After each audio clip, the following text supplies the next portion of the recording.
Hello, everyone, and thank you for coming back to Dale Chanel's 48 World, where we do the Real Housewives of Atlanta recaps and reviews. Today, we're going to be going over the second portion of what they're giving us as fraudulently full hookery mess. Okay? Fookery mess. Okay? Fookery mess. This is the recap review for Real Housewives of Atlanta Part 2 Reunion. Okay?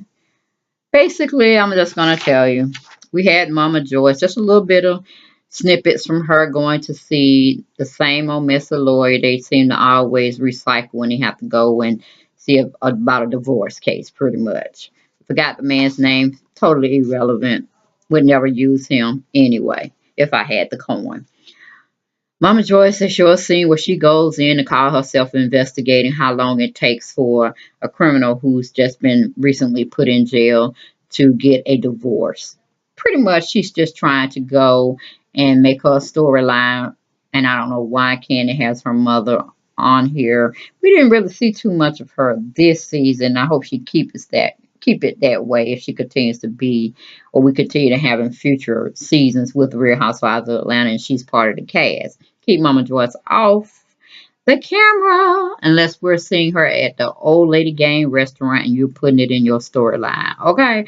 That's the only time I want to see her. I don't want her making reference to Phage or any of this other stuff because you know you got to tape with her, especially if she's part of the cast. Which I do hear she's not going to be a part of cast 10 or the show when they go into season 10 if there is a season 10. But of course, if they hire Kim Zolciak back, there is a season 10. Anyway, where's Nene? That's all I got to say. But where is my Nene?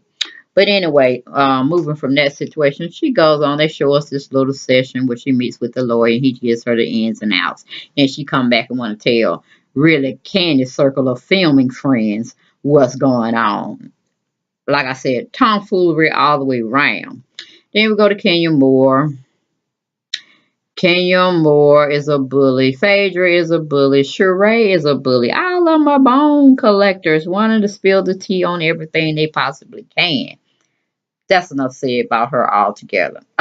Besides the fact that we really don't need to have Kenya has no plot lines of bringing in a new man in her life that we only know is just for this scene, for this season, and she needs one to tape with. Just let her be single. She can handle the show all by herself, just having whatever little plot line or storyline she want to have, and it doesn't have to do anything with having a man because she can just meet a man outside, you know, while she's taping, in the middle of the road. I would basically love to see that happen and her give me another man she don't rent it for a season.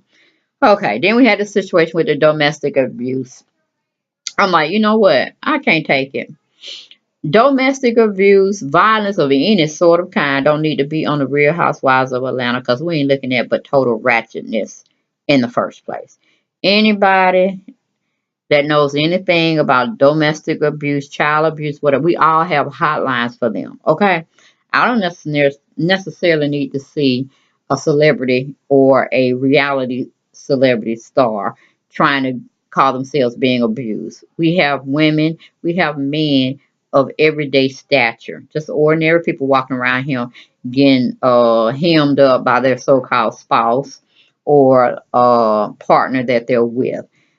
We have numbers for that. Please take advantage of it. If you're a man or a woman or a child getting abused, please call a number. There's numbers out there. Get help. You don't have to live it alone. That's all need to have been said. But you need to have no storyline about Bob threatening to kill Sheree in so many different episodes or wishing she were dead. That's really not made for good TV. If I want to watch a thriller or somebody keep trying to kill somebody and plotting it up on them, I'll go to Lifetime for that. Lifetime have long series of different episodes I can watch for that. I didn't come to watch that on the Real Housewives of Atlanta. So then we go to Candy Tell, Phaedra. They both get in little snippets about whether Phaedra's calling people at downtown instead of Atlanta to stops or make code difficulties for her to get her old lady gang restaurant open, this, that, and third. At least this is what Candy is saying Phaedra is doing, calling in some favors to see if they can slow up her production of opening up her restaurant and this, that, and third. Do I feel that's something Phaedra would waste her time in doing? Of course, because she ain't got nothing else on her, agenda other than celebrity clients she's, I guess, meeting with to see if she could be their lawyer for any entertainment purposes. Um, Procedure she can help them in and bill a astronomical amount of money towards them or to them for her services. Because what she got to go to case? What she got to go to court for? She ain't in no she don't do civil stuff. She don't do criminal stuff. So I'm like, oh, that's another different arena. She in the entertainment lawyer field anyway, or litigation field. So nothing really comes across her desk that really needs dire attention to. You know what I'm saying?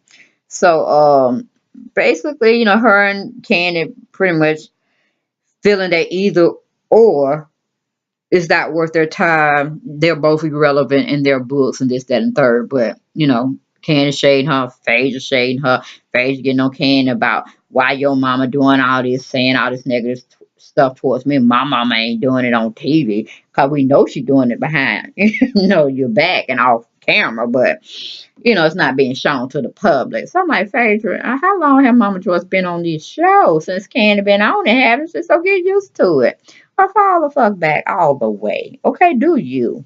And, Phaedra's going around him, having, from what Kenya says, pre-planned reads for her for the show. Something she done thought up and said, I'm going to say it if she say this. And, it's all rehearsed. I'm like, okay, that's cool, whatever. Then Phaedra's trying to get Andy some documents showing that she truly is divorced. We don't really know because Phaedra don't tell nobody the truth. She never told the truth about when she was pregnant because she's trying to make sure times aligned of when she told her mama she was pregnant because then she would have been out of wedlock, right? So nobody really knew the secret of that. Nobody really knew the secret of, when, where, and how Phaedra's going to get divorced from Mr. Apollo Nida. Okay? Then, of course, we have Portia sitting there looking pretty, cussing out or saying sly remarks to Kenya whenever she get a chance to and calling her a bitch or a hoe or whatever. That's pretty much what she do. Other than that, Miss Portia don't have a storyline other than being fricked to frag, her friend Phaedra. But hopefully in reunion part 3 or 4, something will come out where Phaedra haven't really been good friends to Portia and Portia would find that out. What she do with the information on the taping, I have no idea. Because Phaedra has always been that type of woman. Uh, Fraudulent, in other words. Okay, get what she wants, regardless of who it hurts. So, this is what it is.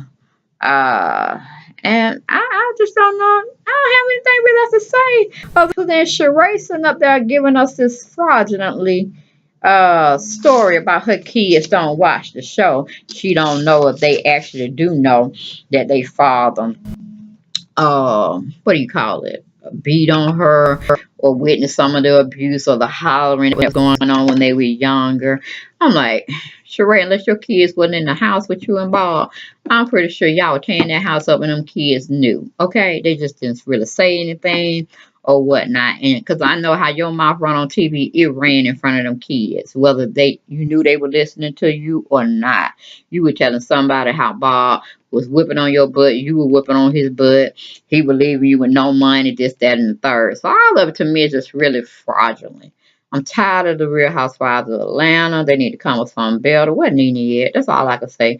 Where's Nene? Put these chicks in order. You know what I'm saying? Like Mama D, get this house in order, in that order. But y'all, that's all I had. Hope y'all enjoyed it. And I'll see y'all next time. Take care and blessings. Bye-bye.